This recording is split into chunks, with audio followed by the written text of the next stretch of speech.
காணும் முன்னே என் உலகம் தொடங்கவில்லை. உன்னை கண்ட பின்னே என் உலகம் இயங்குதடி.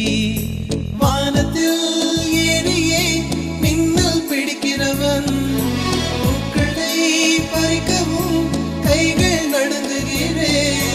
பகவான் பேசுவதில்லை, அடபக்தியும் குறைவதும் இல்லை.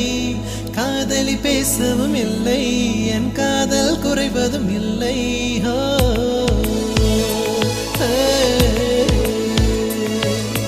மெல்லினமே மெல்லினமே நெஞ்சில் மெல்லிய காதல் பூக்கும். என் காதல் ஒன்றே மிக உயர்ந்ததடி, அதை வானம் அண்ணாந்து பார்க்கும். நான் தூர தெரியும் வானம், நீ துப்பட்டாவில் இழுத்தாய். என் 25 வயதை ஒரு நொடிக்குள் எப்படி அழைத்தாய்?